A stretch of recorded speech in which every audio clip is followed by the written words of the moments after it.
Thank you, Andy, for the kind introduction. And I'd like to begin by thanking Professor Jenny Martin, AC, and the organisers for the opportunity to be part of this fabulous festival showcasing a diverse array of research ideas. So tonight, in this presentation, I'd like to share with you the journey I've been on for about the past 15 years, aimed at discovery and development of a new painkiller for the treatment of nerve pain. But first, some background on pain and its impact on individuals and society. Pain is often described according to its duration, that is acute or chronic pain.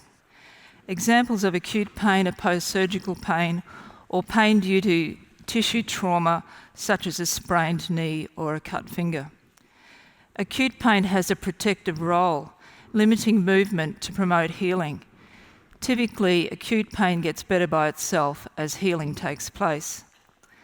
Chronic pain, on the other hand, is pain that persists for more than 3 months after surgery or an injury, or it may develop as the result of a disease process. Examples of chronic pain are chronic low back pain, osteoarthritis pain, and nerve pain, with nerve pain being particularly difficult to alleviate, and I'll come back to this. We may also define pain according to its severity, so mild, moderate, severe. Alternatively, we may be asked to rate our pain on a 10-point scale, with no pain on one end of the scale and worst pain imaginable at the other end of the scale.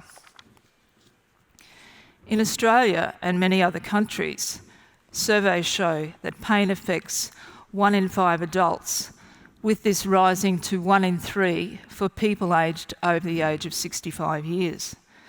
This means that at any one time in Australia, there are 3.24 million adults suffering from chronic pain.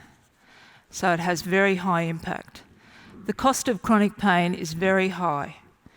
In Australia, in 2018, the cost was estimated by Deloitte Access Economics to be $139 billion per annum when taking into account out-of-pocket expenses, health system costs, productivity losses, other financial costs, and reduced quality of life.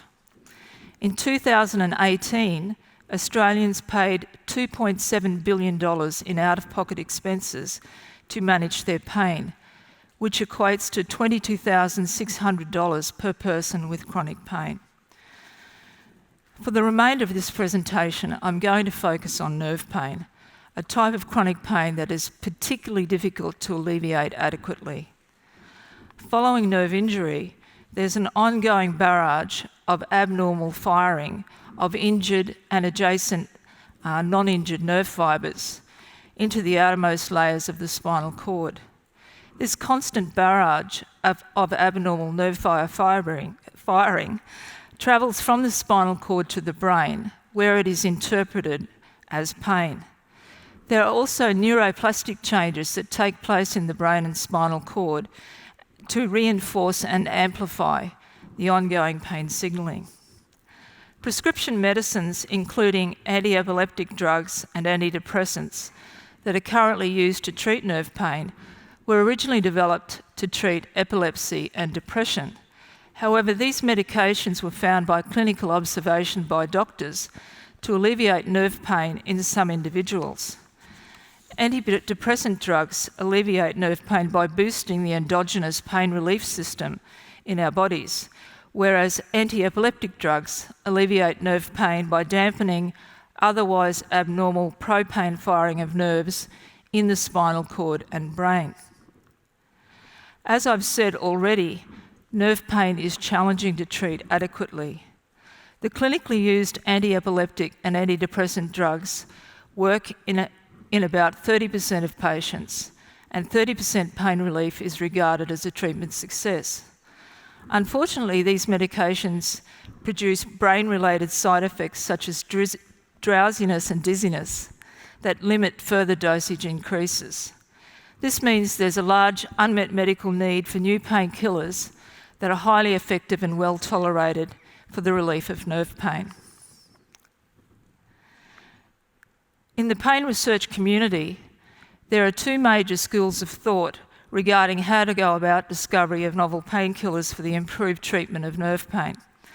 The predominant school of thought is that it is essential to design molecules that can enter the brain and spinal cord so as to dampen the pro-pain firing of nerves in these tissues. The second school of thought, to which I subscribe, is to design molecules that are excluded from the brain and spinal cord and that alleviate nerve pain by dampening the otherwise abnormal barrage of firing of the injured nerve fibres and adjacent non-injured nerve fibres that feed into the spinal cord. This in turn, over time, will lead to a reduction in the otherwise amplified pro-pain signalling in the brain and spinal cord. As such molecules are excluded from the brain and spinal cord, drowsiness and dizziness are avoided. In the past 20 years, most new molecules that showed promising pain relief in animal models of nerve pain failed to produce adequate pain relief when progressed into clinical trials in patients with nerve pain. One exception is EMA-401, which not only alleviated nerve pain in animal models, but it also relieved nerve pain in patients suffering from post-herpetic neuralgia, a type of nerve pain that may develop as a long-term complication of the shingles, and that is very difficult to alleviate adequately.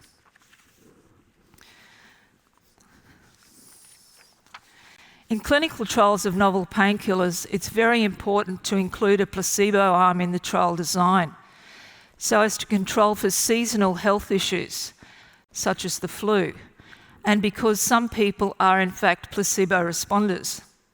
Hence, this clinical trial of EMA-401 was undertaken in 183 patients with post-herpetic neuralgia who were randomly assigned to receive the active treatment, so either EMA-401 capsules or the matching placebo capsules, twice daily for 4 weeks. This clinical trial was blinded so that the doctors, the nurses, the study participants and other clinical trial personnel did not know who'd been given the active treatment and who'd been given the placebo. In 2012, the clinical trial data were analysed by a statistician who also didn't know who had been given active treatment and who'd been given placebo. Once all the data analysis was completed, the clinical trial was unblinded, the code was broken, and so it was in August 2012 that I received a phone call telling me that EMA-401 clinical trial in patients with intractable nerve pain had been successful. As you can see in this graph, the pain score in the group of patients administered the placebo capsules, that is the red line, decreased. But it decreased even more in the group of patients that received EMA-401. There were no brain-related side effects because this drug does not get across the blood-brain barrier into the brain or the spinal cord. This clinical trial's success was hugely significant in the nerve pain field, as it was the first completely novel, orally administered painkiller to achieve clinical trial success via a new mechanism in about 2 decades. The discovery and clinical trial development of new medicines is a very long and arduous process. It typically takes about 20 years from the early drug discovery stage until the new molecule is approved by the international regulatory agencies, such as the Australian Therapeutic Goods Administration or the United States Food and Drug Administration, as a medicine for doctors to prescribe. Regarding the EMA-401 story, it was at the inaugural UniQuest Trailblazer Challenge Ideas competition at the end of 2003 that I first proposed the idea that blocking the signalling of a protein in the body called the AT2 receptor may alleviate nerve pain. UniQuest is the main commercialisation company of the University of Queensland, and they held the ideas competition because they were trying to flush out ideas from the University of Queensland researchers that may have the potential to be commercialised. My idea won a Trailblazer Challenge prize of $8,000. that I gave to my chemistry collaborator, Professor Craig Williams at the University of Queensland, to synthesise for me a batch of a compound known from the heart and blood pressure literature as an AT2 receptor blocker. About a year later, towards the end of 2004, Professor Williams gave me a batch of the compound, and my research team then proceeded to test it in 2 animal models of nerve pain. We were very excited when this compound alleviated nerve pain in both animal models, and this was a real eureka moment. A few months later, a patent application was filed, and $3.25 million in venture capital was raised from 3 Australian venture capital firms by UniQuest to create a University of Queensland spin-out company in mid-2005 that I called Spinifex Pharmaceuticals. Over the next year, 6 more compounds in the same family were synthesised, and these were also tested by my research team. Excitingly, these 6 molecules also alleviated nerve pain in the same 2 animal models. The best of these compounds we called EMA401. Over the next several years, $21 million in venture capital was raised in Australia to progress EMA401 towards clinical trial testing as a novel painkiller for the relief of otherwise intractable nerve pain. Firstly, EMA401 was tested in a range of toxicity and safety tests in animals and cell-based systems that are mandated by the international regulatory agencies, including the US Food and Drug Administration and the Australian Therapeutic Goods Administration. These tests are to ensure that the experimental medicine is suitably safe to progress into human trials. The first trials of EMA401 were undertaken in healthy human subjects, and these trials showed that EMA401 was well absorbed into the bloodstream, and it did not produce toxicity in healthy subjects in the doses tested. Next, EMA401 was progressed into what's called a phase 2 clinical trial in patients with post-herpetic neuralgia, so that's the post-shingles pain, a type of nerve pain notoriously difficult to treat, and that's why that type of pain is used in clinical trials.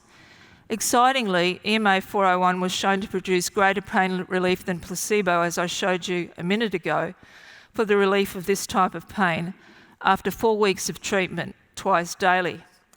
This successful clinical trial result then enabled Spinifex Pharmaceuticals to raise another $45 million in venture capital in the United States. In mid-2015, the results of a second successful clinical trial of EMA401 administered twice daily for 4 weeks by mouth, this time in patients with cancer chemotherapy-induced peripheral neuropathy, were presented at an international nerve pain conference in France. 1 month later, Spinifex Pharmaceuticals was acquired by Novartis. This journey from the original idea in 2003 to the formation of a spin-out company in mid-2005, and then successful clinical trials and then acquisition by Novartis in 2015 was long and arduous.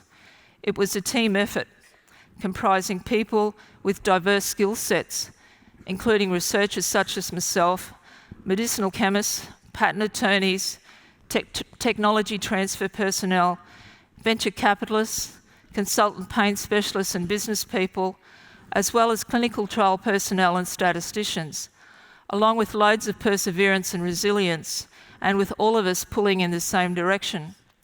In 2017, Novartis commenced 2 more clinical trials of EMA401 versus placebo in patients with nerve pain, but this time the treatment period was longer at 13 weeks. One of these clinical trials was in patients with post-herpetic neuralgia again, and the other was in patients with painful diabetic neuropathy, a long-term complication of diabetes. In 2018, long-term toxicity studies were commenced in animals in preparation for even longer future clinical trials in patients with nerve pain. Unexpectedly, however, after 9 months of EMA401 dosing in animals, unacceptable toxicity was found in these animals, and so the ongoing clinical trials were stopped a few months ago. As you can imagine, The EMA 401 research and development teams were devastated to learn of this animal toxicity. Our current challenge is to identify the mechanism of this toxicity in animals so that a backup molecule can be brought forward that is devoid of toxicity. This setback is further illustration of the long and arduous nature of novel painkiller medicines development, and it reminds us to be resilient so we can deal with the unexpected. This field of research endeavour is not for the faint-hearted. What drives us on, though, is the prospect of improving painkiller treatment options for patients suffering from intractable nerve pain. Thank you very much.